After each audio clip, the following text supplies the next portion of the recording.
Everybody, I'm glad to welcome you all back for this morning session, and I'm also glad that our first speaker of today is going to talk about mixed effects models on functional manifolds, and this is Jingjing Zou from the University of Cambridge. Thank you very much for the introduction, and thank you for having me at this talk. First of all, I'd like to introduce a little bit. So basically, I'm working as a postdoc here with John Aston. So this is a joint project with John and also Lexin, who is also the PI of this project, who is in UC Berkeley in the biostat department. And also, I want to talk about another project later because both projects are undergoing. So I won't touch too much details technically, but I do want to introduce a little bit of the ideas what we are thinking now. So the first project I want to talk about today is a mixed effects model on functional manifolds, which is the project I started when I started working here.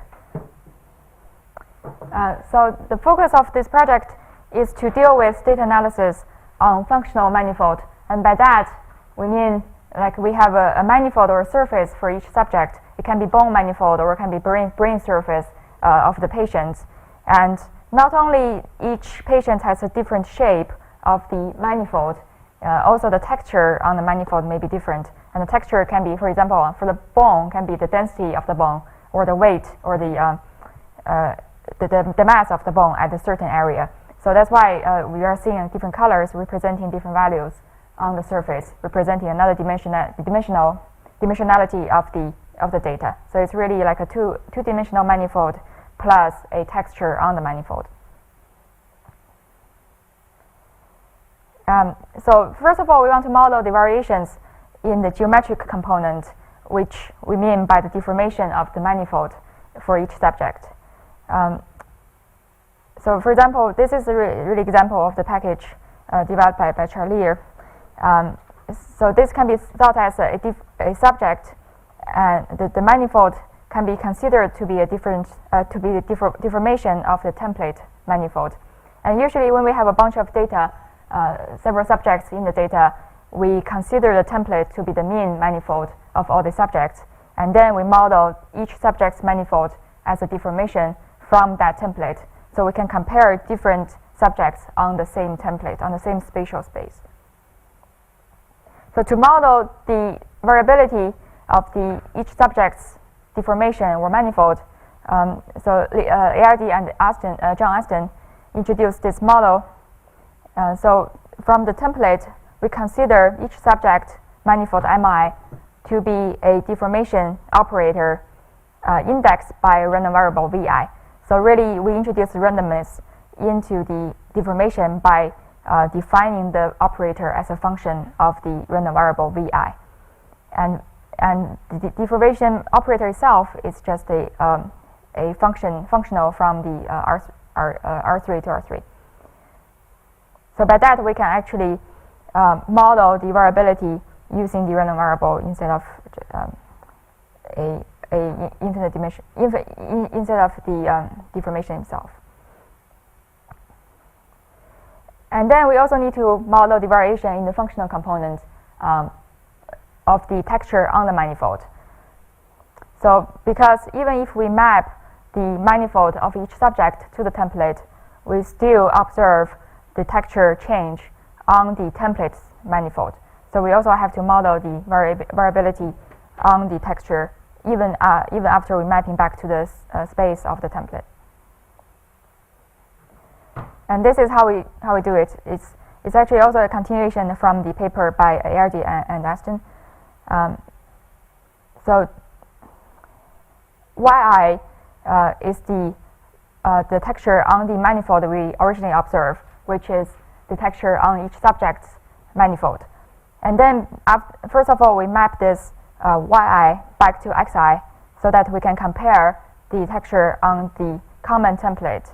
And then on the common template, Xit is modeled as the stochastic process with a mean texture μt and a Zit representing the variability of the texture.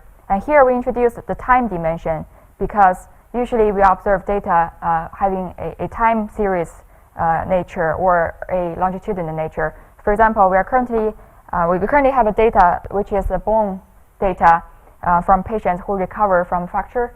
And so we do have different time points before the treatment, after treatment, and after a certain while of recovery.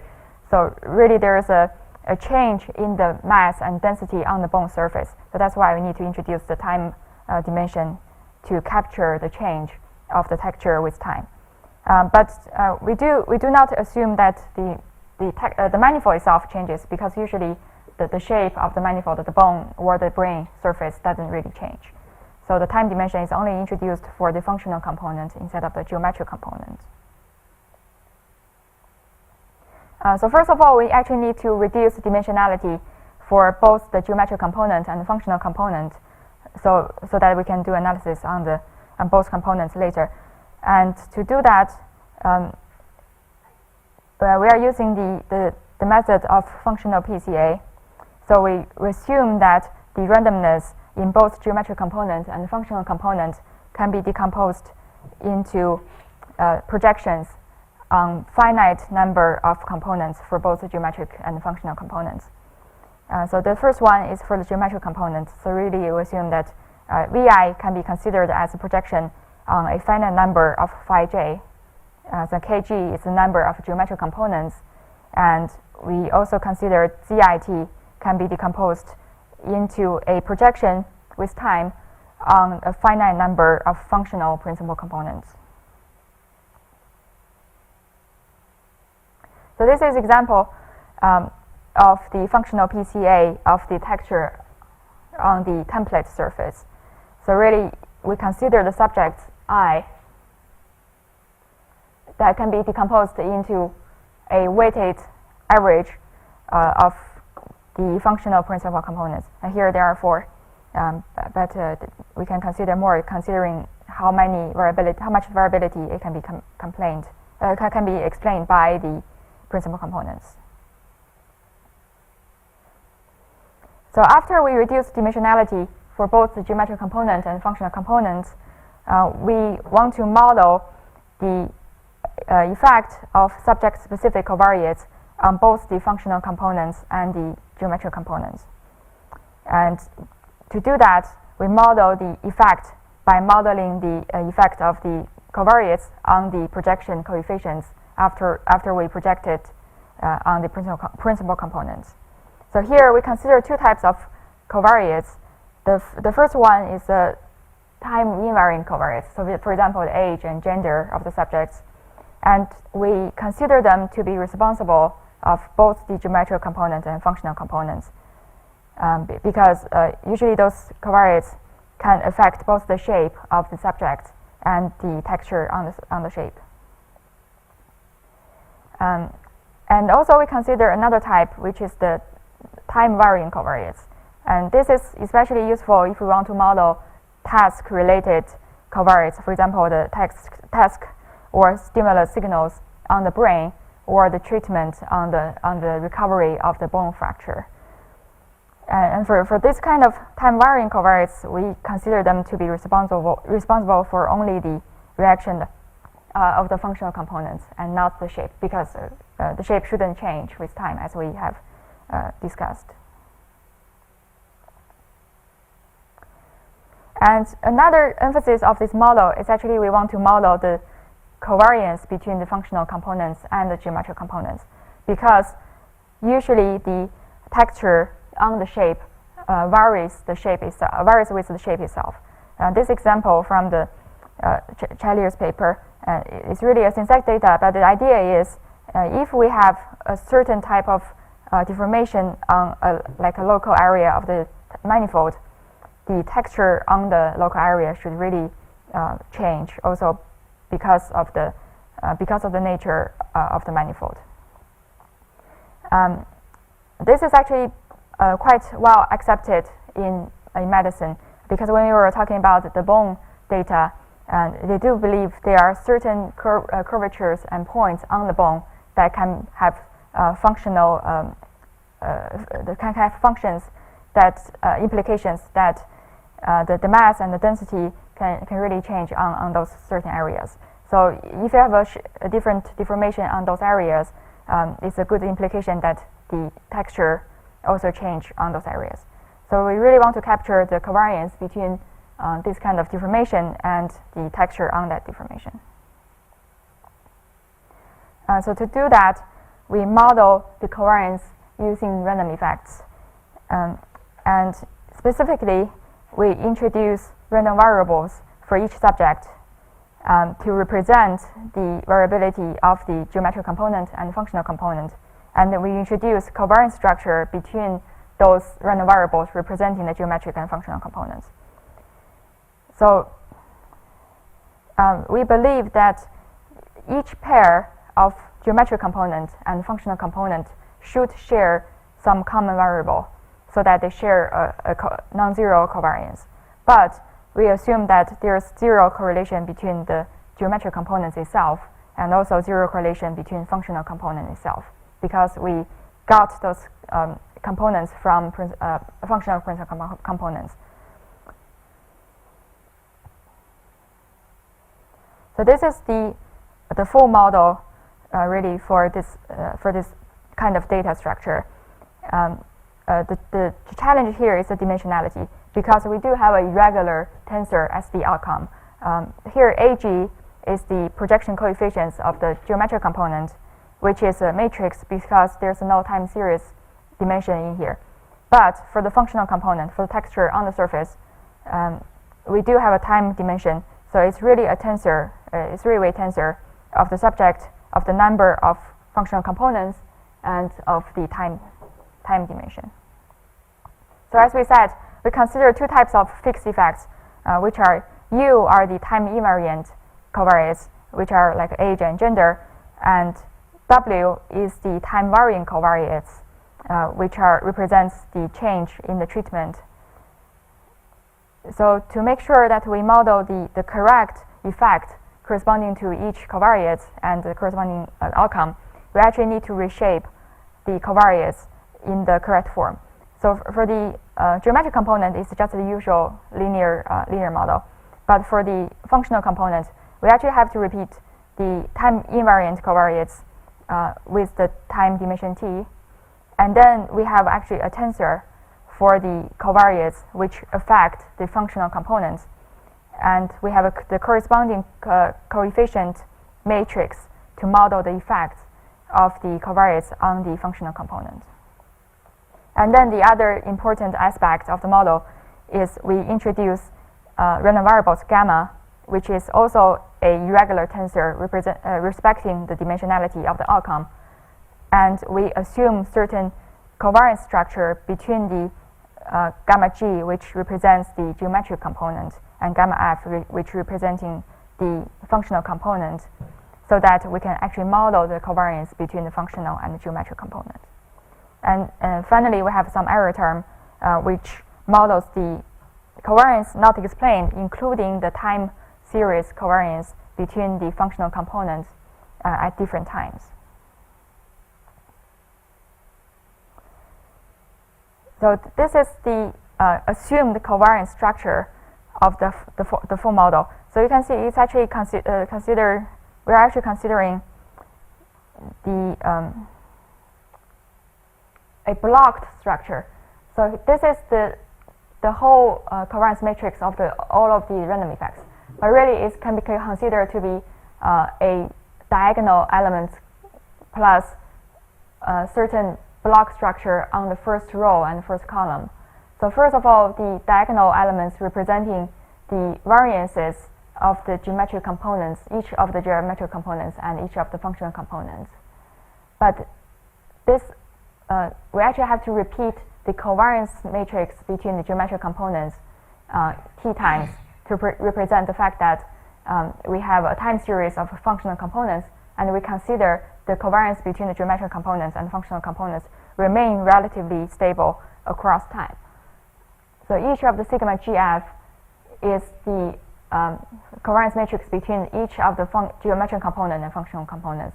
So it's really a kg times kf dimensional covariance matrix. And for the full covariance matrix, we have to repeat the same matrices t times representing the time series. And then we consider all the other elements to be zero.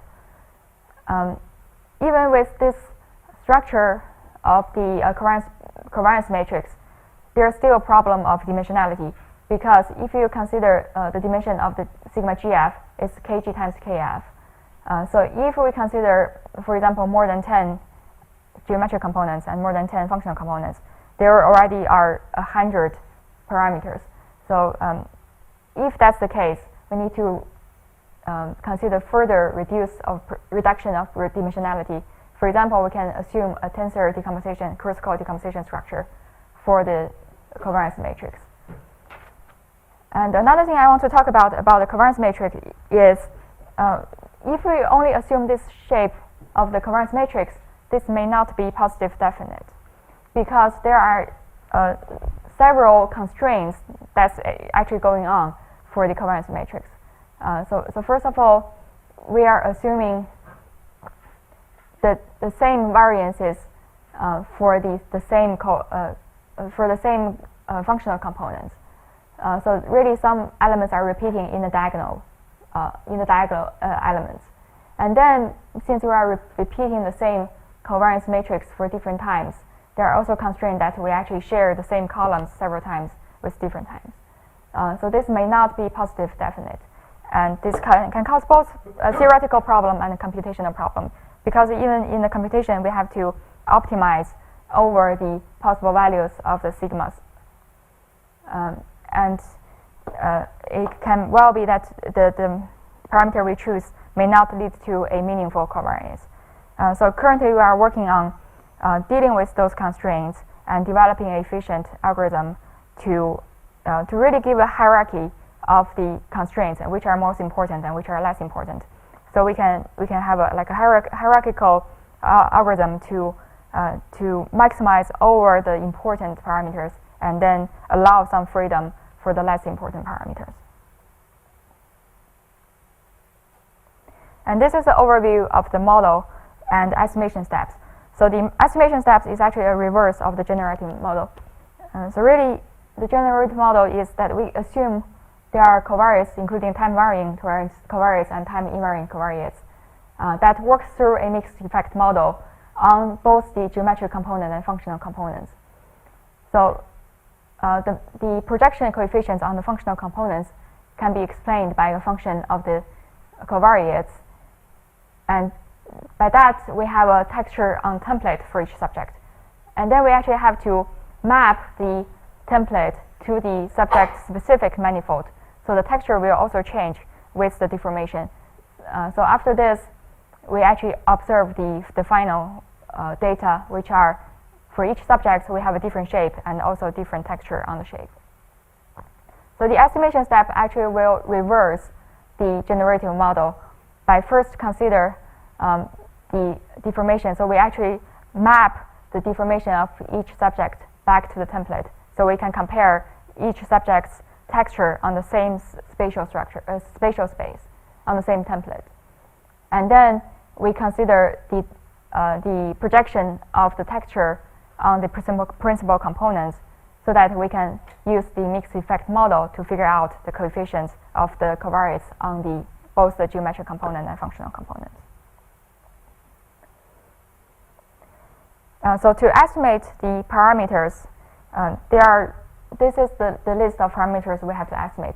So these are the fixed effects coefficients alpha and beta, representing the effects on the geometric component and functional components.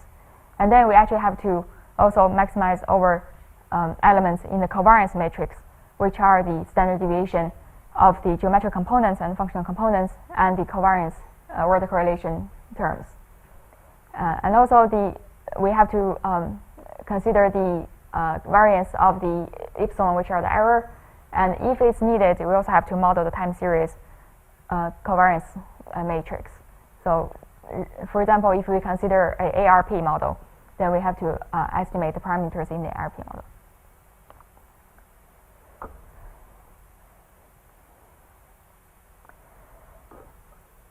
So, to estimate parameters, we use the restricted likelihood, maximum likelihood method.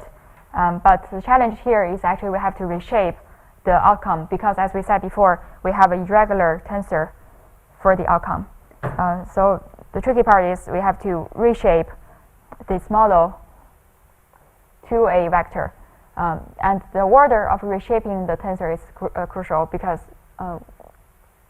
if we have to make sure the dimensionality of the vector has the correct dimension corresponding to the covariates, both the covariates and the random variables in the random effect. So this is how we reshape the tensor to a large vector by reshaping the covariance tensor and reshaping the coefficients matrix at the same time, both representing the same procedure, both following the same procedure so that dimensionality actually matches.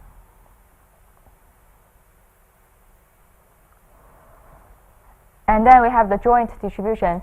So if we consider a normal error for the model, then this is the joint distribution of the geometric component and functional components. And then we have an unknown covariance matrix that we have to estimate.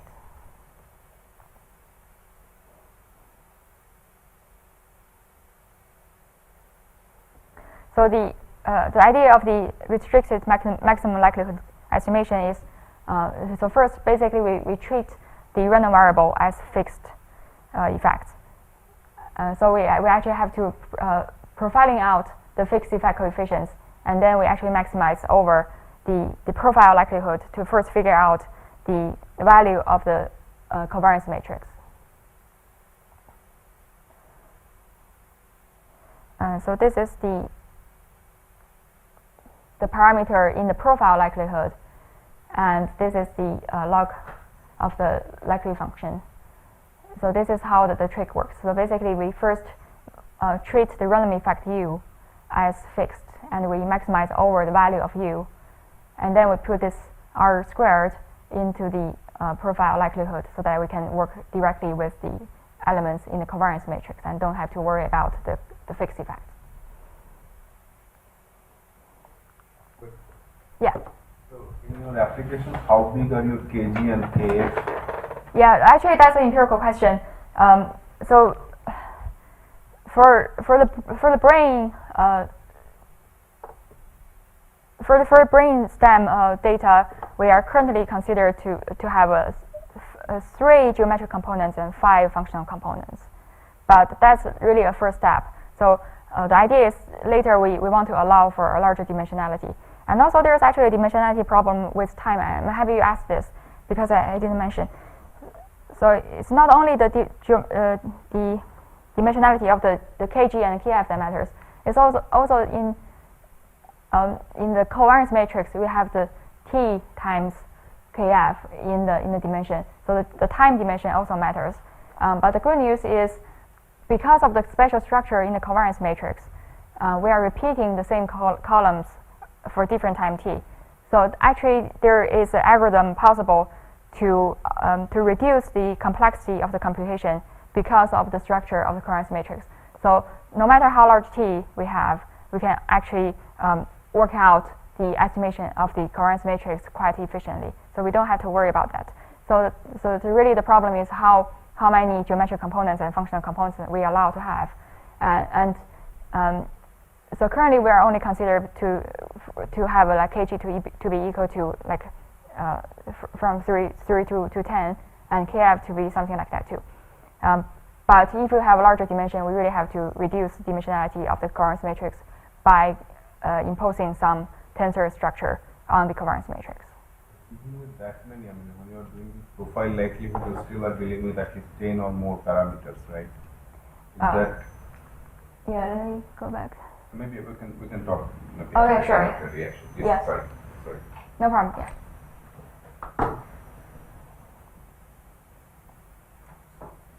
Yeah. So this is some first results. So we are still working on getting more results.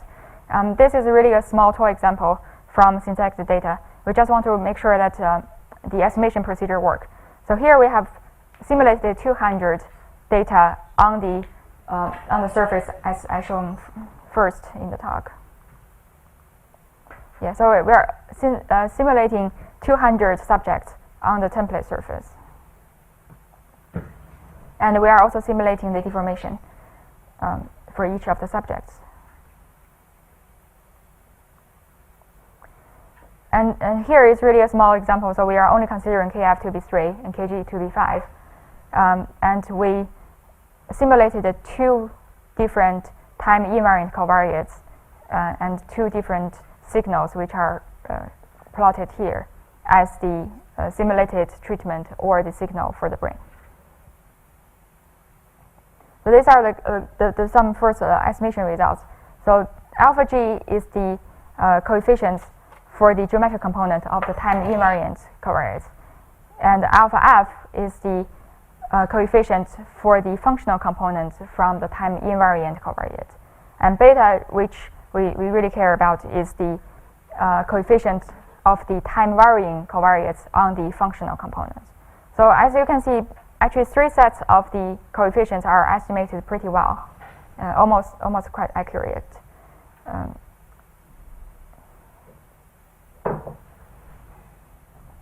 So these are just some first results, but we are working on more and also try to expand dimensionality of both the components and the time dimension. And the tricky part is really estimating the covariance matrix, because even if you have a data directly generated from say a multivariate normal distribution, it's already kind of hard, has some error in estimating the covariance matrix. So the estimation of the covariance matrix is not that good. You can kind of see some shape which are captured in the estimation. So the curve that has is the estimation, but generally it's not as accurate as the fixed effect coefficients. So as we said, there are some complexities in estimating the covariance matrix because of the constraints implicitly existing in the covariance matrix. So currently we are working on how to get around those constraints and get a more efficient estimation procedure for the covariance matrix. Is this really that bad? I mean, for estimating a covariance matrix, I mean, right, it's just always going to be harder than the fixed effect. Yeah, exactly. I don't think it's so bad. Yeah. Okay, I'm happy you're saying this. It's not that bad, but comparing to the fixed effect, it's not as good. Yeah. Well, yeah, but this is always going to be the case. Right? Yeah. Well, the thing is how good we think is good, especially if we consider after we recover the shape of each subject and we can see the color on the shape, and then the question is how this kind of error affect that recovery. Yeah, so this is the first project I want to talk about, and I also want to. Is there any questions? Yeah. Sure, I'll ask one more. Sure. So, so this is entirely like a linear mixed effects model, right? Yeah. So, just in terms of the way that you're estimating this, so one way you could have done this is with something like Remel, right, where you actually rotate out the fixed effects. I'm just wondering if you guys tried this at all, and if it makes any difference. So, what do you mean by rotate? So if it's truly linear, as a linear structure, I mean, it depends on how complicated your model is probably, but you can usually multiply everything by some particular matrix, which is actually orthogonal to the fixed effects, and it leaves you with only the random effects, and then you can sort of go backwards. I mean, so we've done this with simpler functional data models, and we actually found that this actually helps a lot with estimation of those covariances. I see. Maybe I can talk to you later and see your paper. Yeah, thanks a lot for that. Yeah. The question I had was, are you worried at any point that there might be some unidentifiability issues? There's a lot that goes into the model. So I wonder if, to some extent, some of these results where you say you're not very happy about some of the standard errors might be from the fact that some effects are confounded and there is some sort of, instability. Yeah, exactly. That's really a good question. Because if you consider the way we map different subjects' texture, really it's like a 2 steps. First, we try to recover it to a template, and then on the template, even on the template, we can actually have infinite ways of mapping the texture on the same template, and there can be an identifiability. So currently, the unidentifiability is actually hiding in the covariance matrix, as we said. So yeah, it's really subtle. So as I said,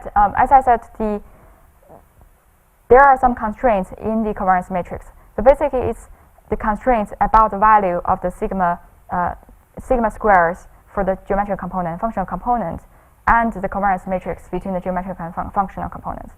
So which value we allow to be larger actually representing which variability we are modeling, whether it's on the registration step or whether it's on the step of mapping the texture on the template. So it's a really good question. So for now, we are trying to have a good way of explaining the covariance matrix, which will eventually help the identifiability of the registration.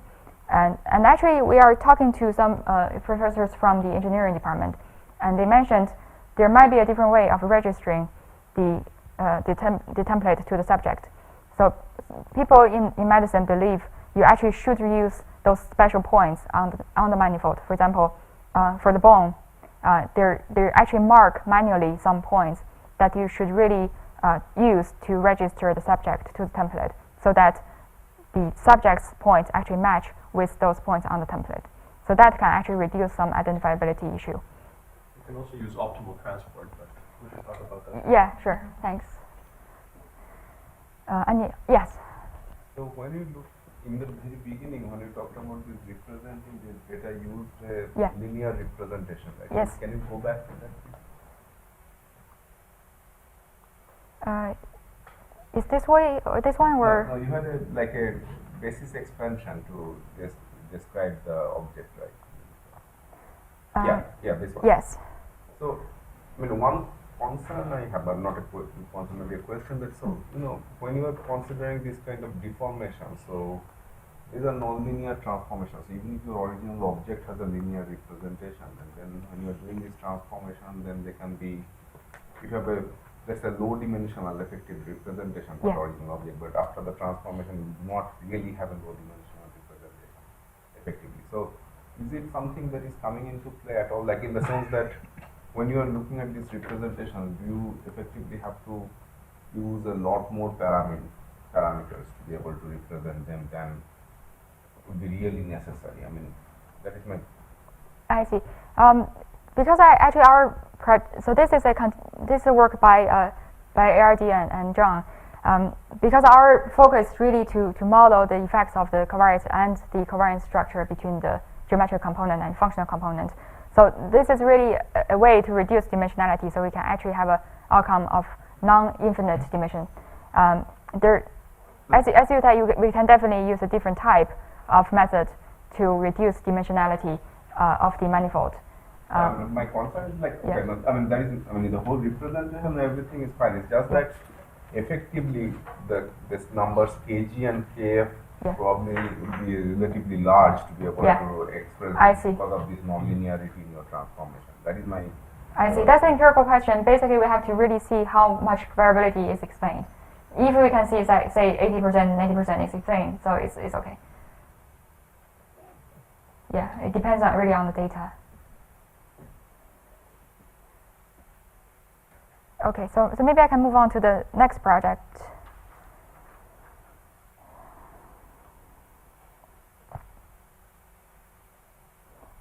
Just to talk maybe briefly about this one. So this is also an ongoing project. I was studying at Columbia and working with Professor Richard Davis. So this is a project with him and Diana from Cornell and Professor Judy Zhang from. Oh, okay. I see. I have too many screens. I have 6 different screens. So I actually need to enlarge this one. Thanks for telling me. I didn't notice. Okay, maybe I'll just use this. It's easier. Okay, so can you see it now?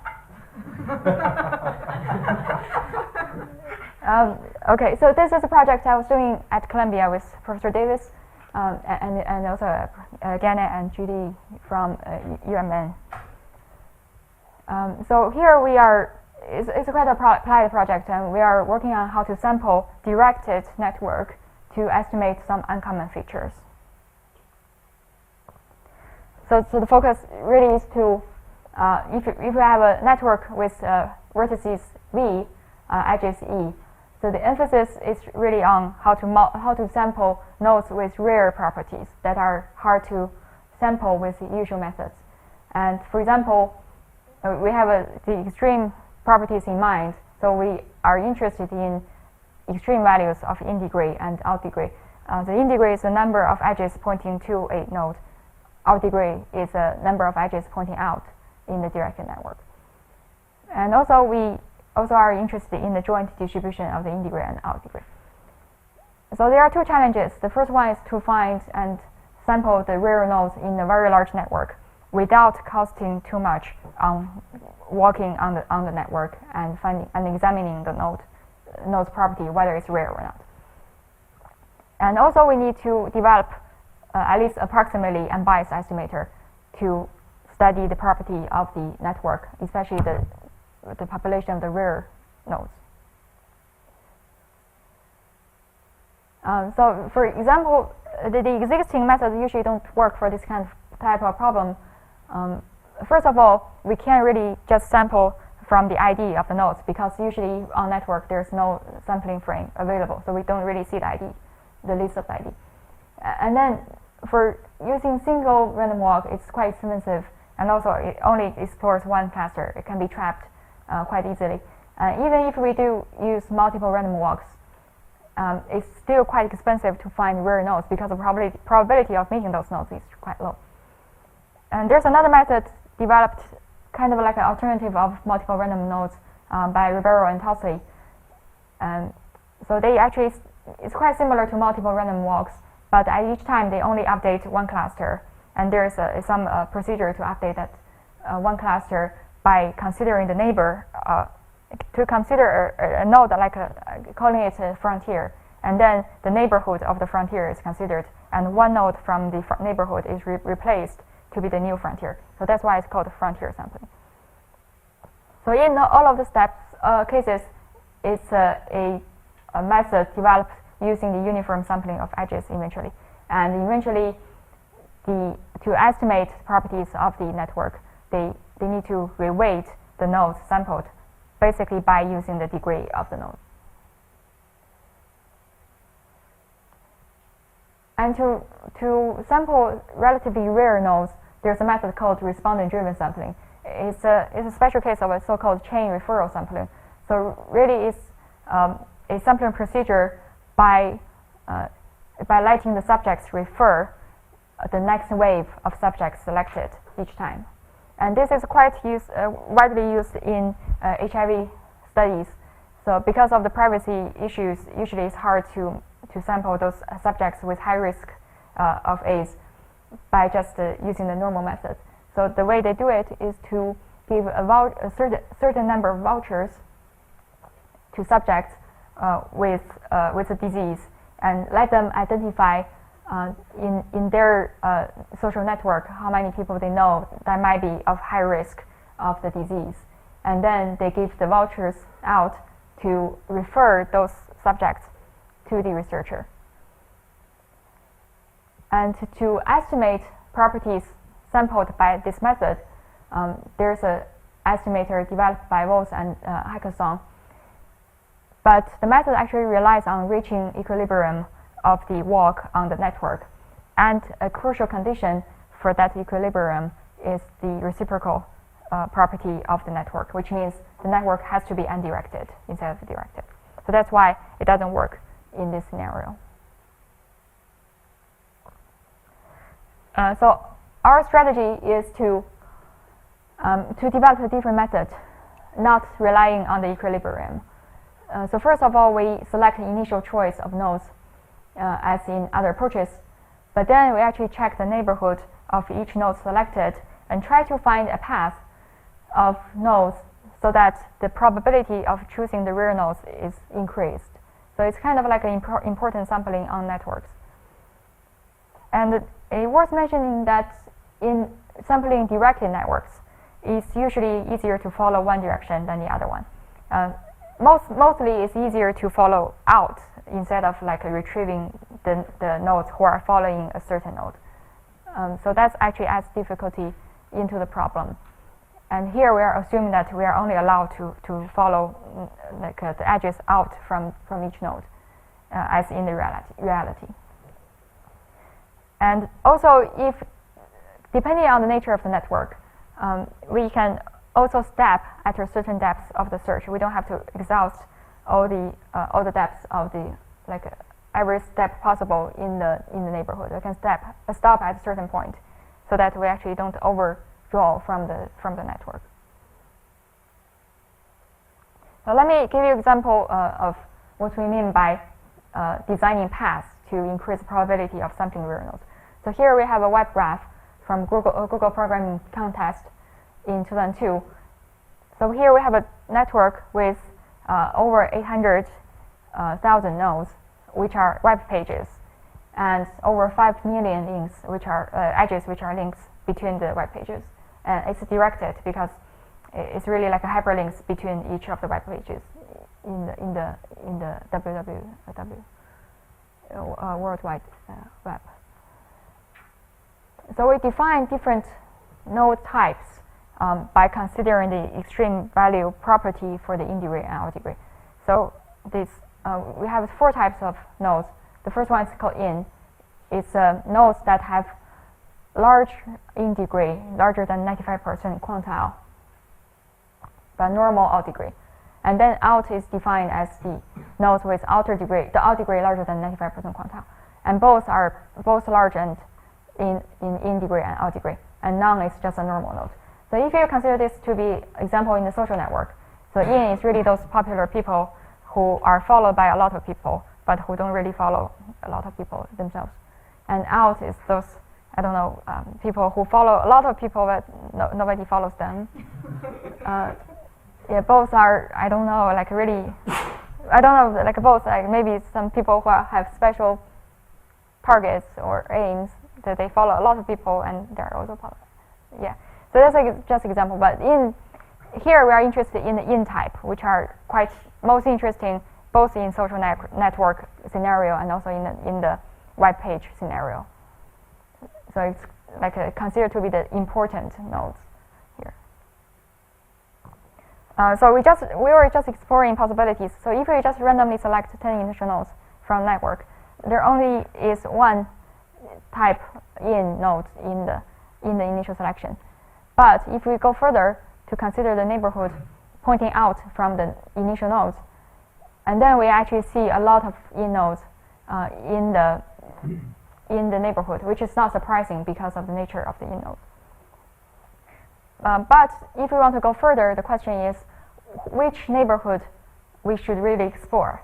And that really depends on the conditional probability of the type of nodes given the current type of the node. So that's the distribution of the neighborhood, which already increases the in node a lot. This is the conditional distribution of the node type in the nodes pointing out. So if the current node is yellow, so that's what this curve is about. So if the current node is yellow, then the probability of seeing a yellow node in the neighborhood of the current node is as high as almost like 60%. So a natural choice is just to follow the path of yellow nodes because that's the best way we can select the target nodes. And this is what we do. This is just an example. So in generally speaking, you can design paths to be like different types. Like you can have a yellow node and then a green node and then yellow node and green node. But really the question is how to maximize the probability of choosing the target nodes in the path. And also, of course, this kind of knowledge is not usually available to us before we sample. So so we can either rely on some prior knowledge of the network. For example, social network, it can be modeled as having a certain preferential attachment model, and which have this property of seeing a large proportion of in node in the neighborhood of in node. Or we can just have some pilot study to just have a knowledge of the conditional distribution of the node type in the neighborhood. So our strategy is really to start with a bunch of initial nodes. So this is a strategy of sampling a special type of node with rare properties, and we call it Y here. And so we start with an initial selection I, and then we consider the target nodes in the neighborhood of the initial selection, and keep those as the starting point of our path. And then from there, we only keep the target nodes and keep building the path until we exhaust all the possible target nodes we can have. So I want to show an animation which might be clearer. I need to actually change.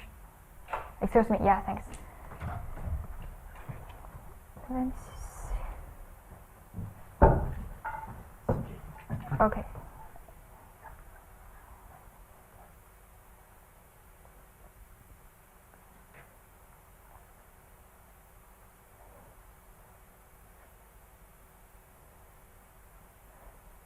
Okay, yeah, I can have both windows. Thank you.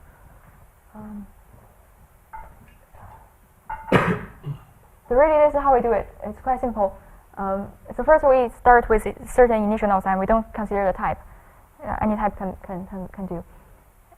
And then we look at the neighborhood of the initial nodes, and only keep the target nodes as the starting point of the path. And then from there, for each of the target nodes, we keep consider the neighborhood and repeat the steps until we exhaust all the target nodes. And that will be our final selection of the sample. And an alternative strategy varies only on the starting point, because sometimes it's actually even hard to select the initial nodes because there's no sampling frame. So one can also start from the edges, which is much easier actually, and consider the edges to be the random selection at the beginning, and consider the nodes that are on the endpoint of the edges as the initial node of the path. So the initial selection only affects the calculation of the estimator. So I will talk about it later. So to estimate property in the form of a sum. Let me see whether I can find.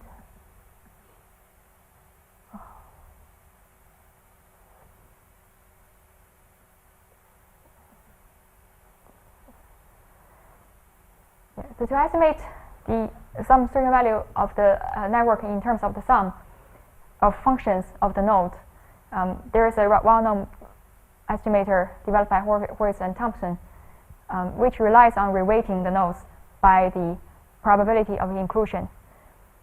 But the problem is, although we can actually calculate the probability of inclusion, the PV, which are the number of paths or the number of initial nodes that can actually lead to the node sampled, is unknown in directed networks.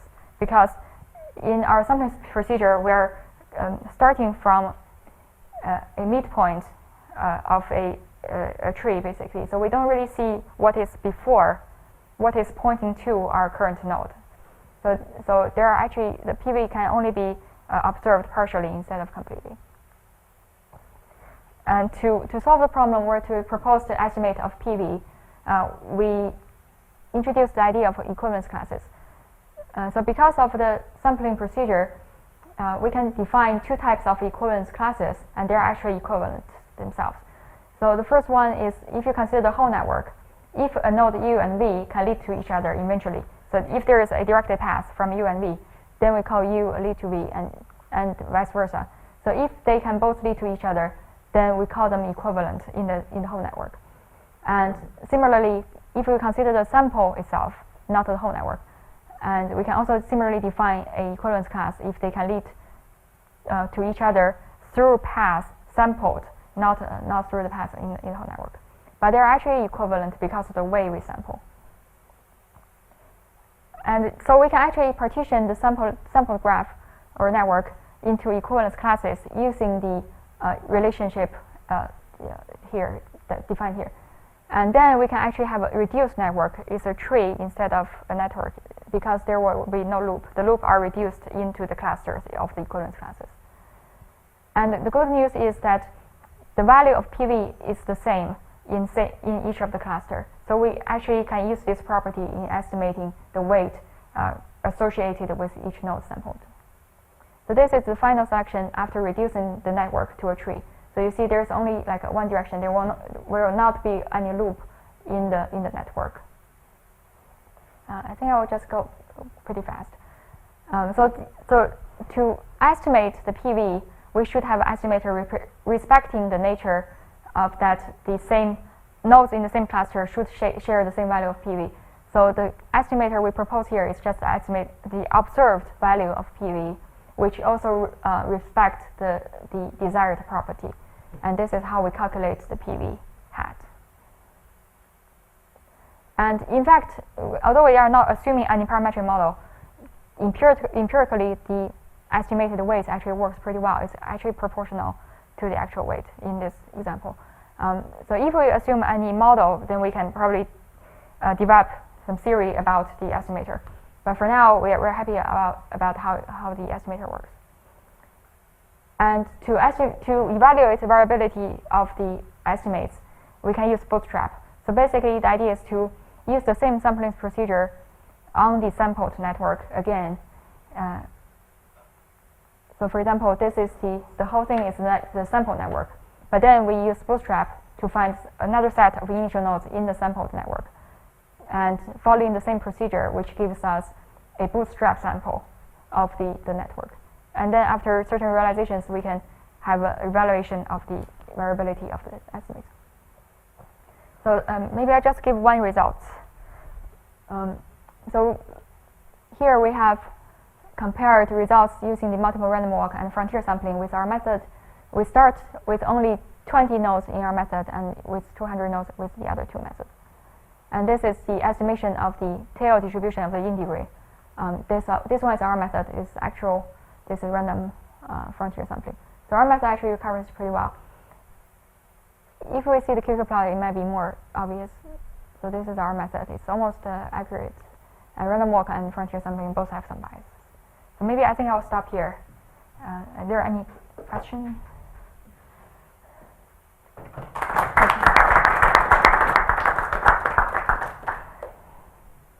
Okay, so are there any questions?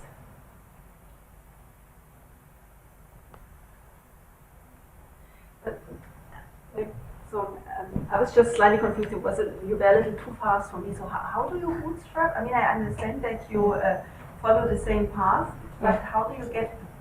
You first need to somehow get a bootstrap realization.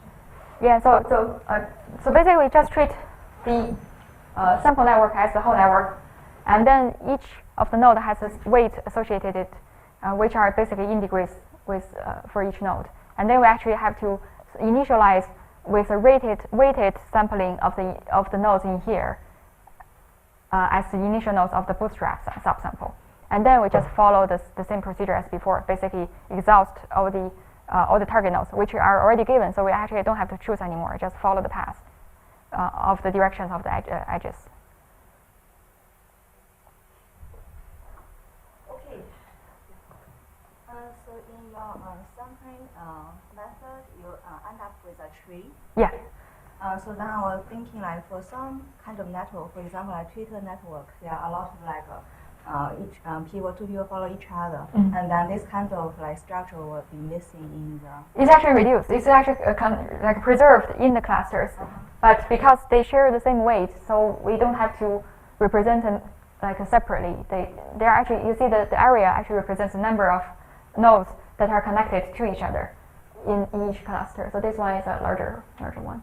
So those are inside there are several nodes who can actually follow each other or indirectly, but eventually if you follow a path, they can get to each other. And so those are actually already in there.